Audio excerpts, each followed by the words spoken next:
जय हिंद, जय भारत दोस्तों। मैं पुष्पेंद्र गौड़ आप सभी का स्वागत करता हूं पुनः मेरी चैनल गणित की चौपाल पर।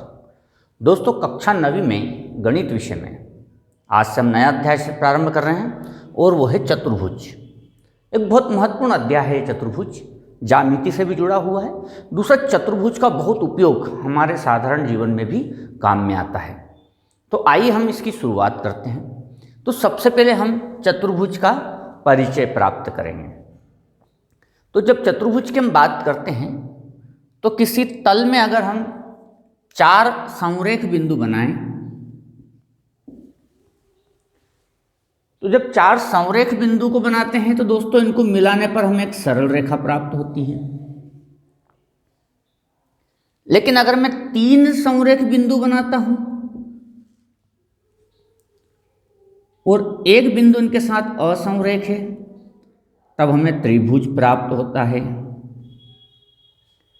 लेकिन 4 में से अगर कोई 3 बिंदु असंरेख हो, 4 में से अगर कोई 3 बिंदु असंरेख हो, जिसको हम कहें कि संरेख ना हो, तब हमें चतुर्भुज प्राप्त होता है।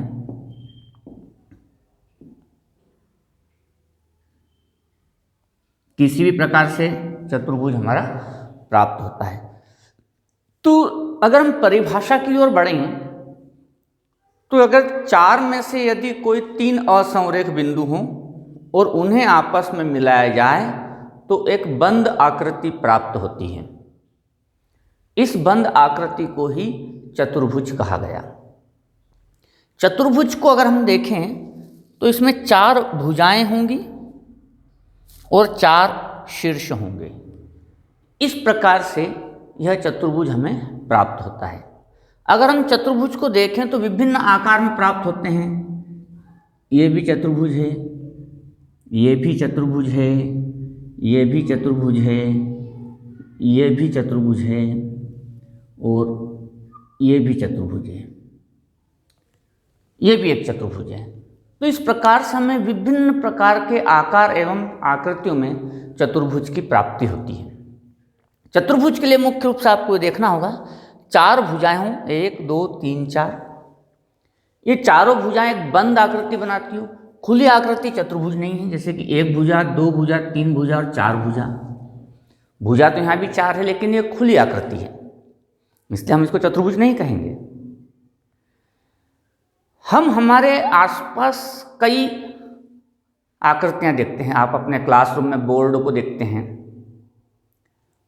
टेबल के टॉप को देखते हैं, स्लेट को देखते हैं, हमारे दरवाजे की चौखट को देखते हैं। तो दोस्तों ये चतुर्भुज नहीं है, इनमें चतुर्भुज का आकार है, मतलब ये चतुर्भुजाकार है।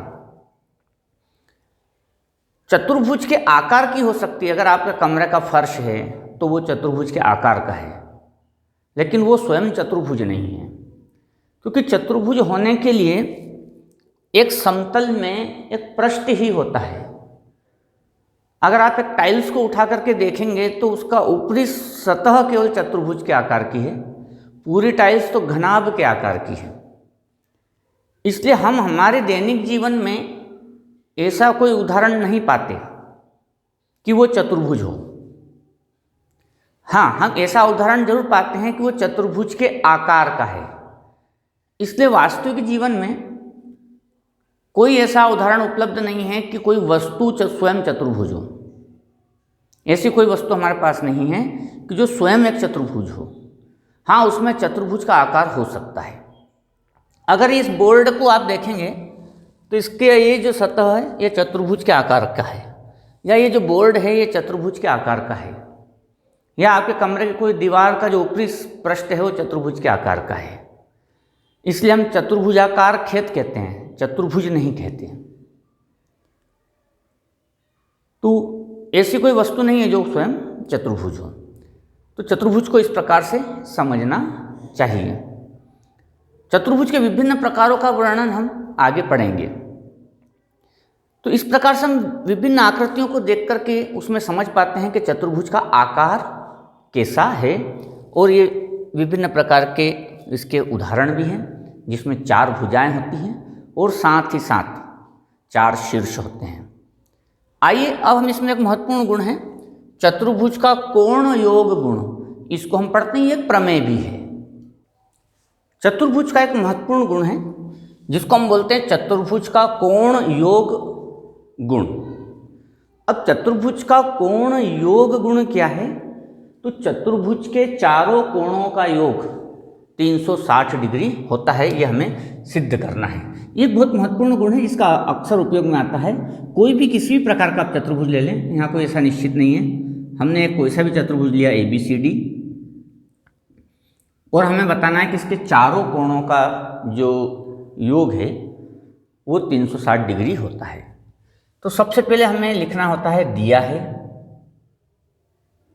तो क्या दिया है? तो एक चतुर्भुज ABCD, बस हमें ये दिया है। हमें सिद्ध करना है, क्या सिद्ध करना है? तो उसके चारों कोणों का योग 360 डिग्री होता है, ये हमें सिद्ध करना है। इसमें रचना करेंगे हम, तो कोई भी एक विकर्ण की रचना करेंगे। तो किसी भी एक विकर्ण की रचना कर लो, विकर्ण AC की रचना की। तो विकर्ण AC की रचना की, विकर्ण AC की रचना की। अब हम इसको हल करेंगे तो आपको यहाँ पर दो त्रिभुज मिलते हैं, त्रिभुज ABC में। और त्रिभुज ABC में, तो त्रिभुज ABC के तीनों कोणों का योग 180 डिग्री होता है। तो आप नंबर देकर के भी लिख सकते हैं या डायरेक्ट भी लिख सकते हैं। तो पहला कोण है CAB, कोण CAB प्लस कोण B प्लस कोण BCA बराबर 180 डिग्री। ये हो गया ये वाला कोण, ये वाला कोण और ये वाला कोण। इन तीनों कोणों का योग 180 डिग्री होता है। हम त्रिभुज के तीनों कोणों के योग के गुण से इस बात को जानते हैं। फिर दूसरा त्रिभुज लिया हमने, त्रिभुज ADC में। तो इसमें आएगा कोण DAC प्लस कोण D प्लस कोण ACD बराबर 180 डिग्री। यह भी त्रिभुज के तीनों कोणों के योग के गुण से आया।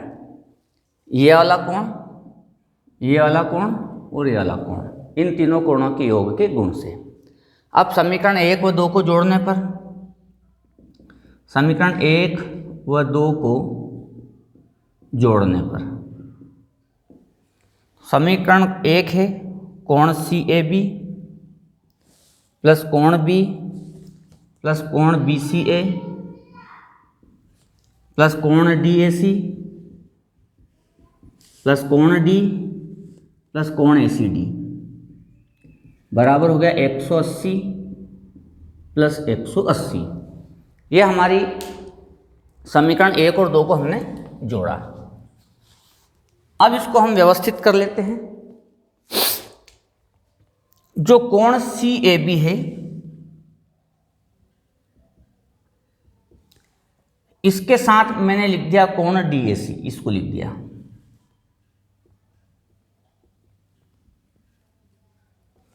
प्लस कोण B इसी प्रकार। फिर कोण BCA, कोण BCA के साथ लिख दिया कोण ACD,